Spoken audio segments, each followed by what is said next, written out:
Hey everyone, welcome to another episode of What the Dementia by Bambu Care. I'm your host, Brianna Wilson. I'm a certified dementia practitioner and the founder of Bambu Care, where you can find us at letsbambu.com.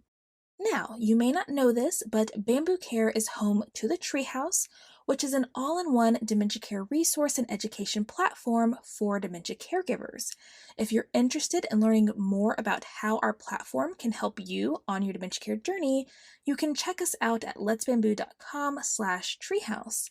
Also, if you didn't catch the news, we did recently release a new mini course inside the Treehouse called Tackling Toileting Challenges in Dementia Care. So that is also waiting for you inside as well with a paw pass. We also have webinars that cover bathing, fall prevention, managing resistance to care, sexual behaviors, and communication. So it's definitely worth checking out, okay?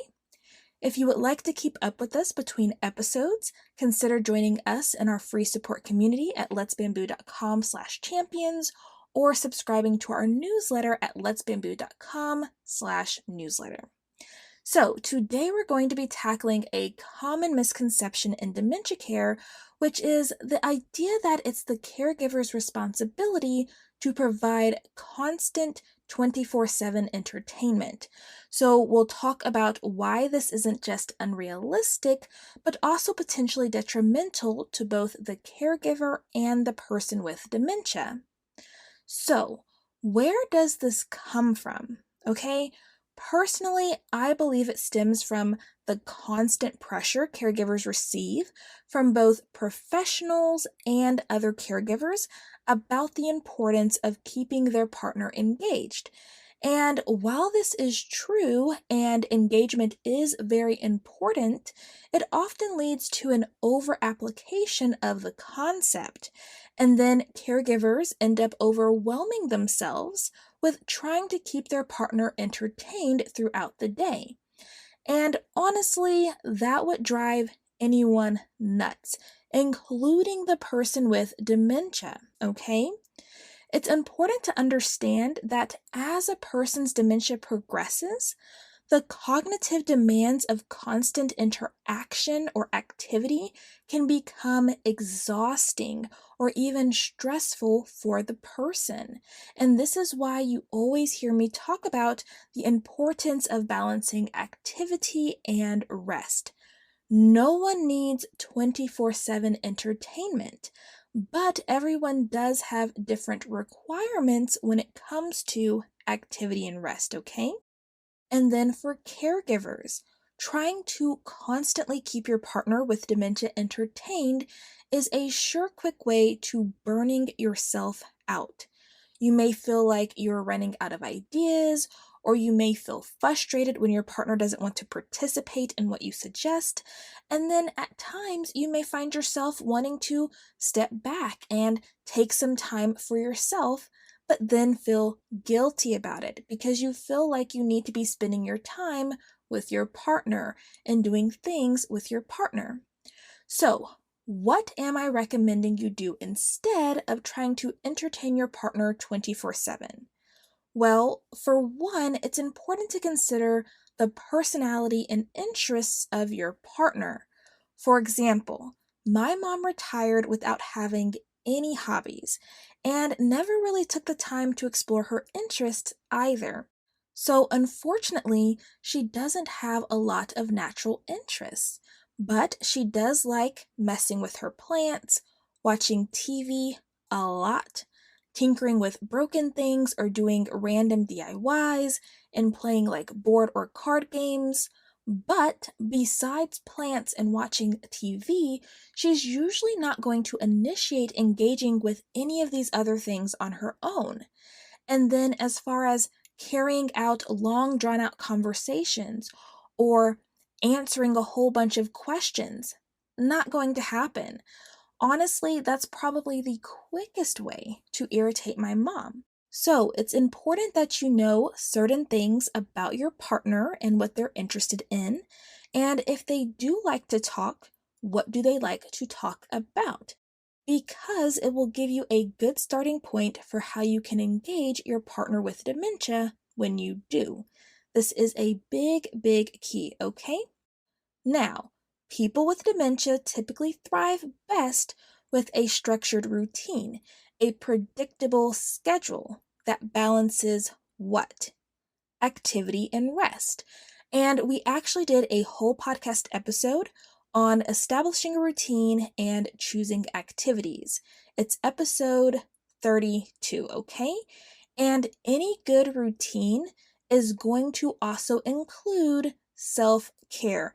Even if it's just 5 minutes, you have to schedule in time for yourself, okay? But definitely be sure to check out that episode for more on this topic. I'll link it in the podcast notes, okay? Now, if you have an adult day center in your area and your partner is open to going, that may be a good option to give you a break from having to figure out things to do with your partner. Many centers offer services on sliding scales, allowing caregivers to pay based on their ability or income. There are sometimes also options for hourly rates or part-day pricing.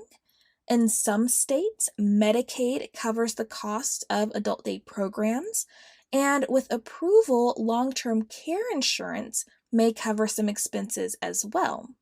Also, VA-run adult day centers may be available to veterans at no cost or at a reduced rate. So, if this is something you are interested in, it's important to look around, see what's in your area, and ask questions, okay? You can also try recruiting friends and family members. Unfortunately, it is true that after a dementia diagnosis, you might notice that they start to pull away. They stop calling, and visits become less frequent if they happen at all.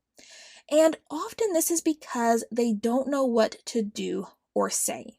But if you can help guide these interactions and offer some direction, you'd be surprised how many real friends and family members who truly care will step up and spend time with your partner.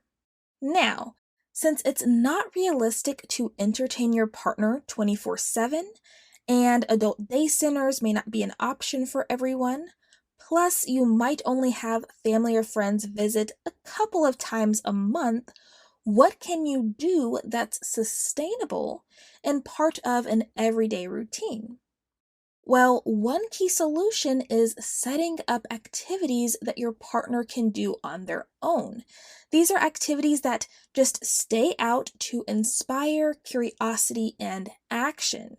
Because sometimes people with dementia just don't know what their options are. They don't know what they can do, okay?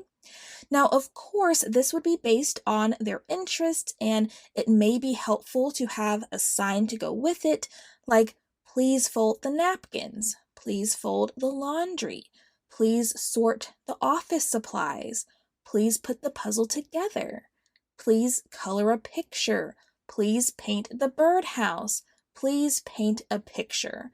Whatever the activity is that your partner can do or tinker with themselves, create a sign for, and you can set it up in areas that your partner often frequents, especially if they have the habit of pacing around looking for things to do. This way, if they stumble upon it, they may engage with it on their own. Whatever it is, though, it should be relatively error-free, and all the supplies necessary should be organized and set out in a way that makes sense for your partner, okay? You want to try to avoid setting out things that would be confusing or frustrating for your person, or even dangerous to mess with unsupervised, okay? Another idea that caregivers might initially resist is involving your partner in tasks you're already doing. And the thing is, this can actually reduce your workload because you're getting help with something you already need to do, and you don't have to spend extra time figuring out how to keep your partner occupied, okay? For instance, if you're preparing dinner, can they help by washing the vegetables while you cut them? If you put the ingredients in a bowl, can they mix them? If you rinse the dishes, Can they load the dishwasher? Or can they wipe down the counters while you wash the dishes? When organizing your home office, can they shred papers you hand them or that are prepared in a shred box? If you're watering plants, can they water some with their own watering can? When folding laundry, could they fold towels or match socks? Essentially, you want to think of ways your partner can be involved in what you're doing that are within their abilities. Just keep in mind, though, that you may need to give them a quick demonstration first. But usually, after you give them a little demonstration, especially if it's a repetitive task, they can usually pick up on it relatively easily and then be able to carry it out on their own, okay? And then again, I say, make sure there's rest included. This could mean taking a nap, relaxing while watching TV, engaging in a casual, pressure-free conversation, reminiscing through a photo album, enjoying a hand or foot massage, listening to music, or quietly observing birds and squirrels outside the window, or fish swimming in a tank. And also, please don't overlook the power of just being in someone's presence. Just being there can be enough. You might not even have to do anything, okay? But if you do a more relaxing activity, it should just be simple, enjoyable, and it shouldn't require a lot of cognitive energy or physical energy to perform or engage with, okay? And then ultimately, you want to focus on the quality of interactions rather than the quantity, okay? So, short, meaningful sessions where you can connect with your partner in positive ways are likely way more beneficial than long periods of forced engagement, okay? So, is it important your partner has options for things to do during the day? Yes, but it's not necessary that you keep them entertained 24/7. And honestly, no one is expecting you to. And if anyone tells you different, tell them they can come do it. All right? But that is all for today's episode. I hope that you found this podcast helpful. If you do find our podcast helpful, please consider leaving us a review to help other dementia caregivers find the podcast. And of course, if anyone has any questions, comments, or future podcast requests, you can send us an email at podcast@whatthedementia.com or contact us through letsbambu.com. You also have the option to leave us a comment on Spotify and YouTube. Thank you so much for joining us on another episode of What the Dementia by Bambu Care. We look forward to catching you on the next episode. Take care, and until next time, stay strong, care on, and remember, you are not alone. Bambu Care is always here.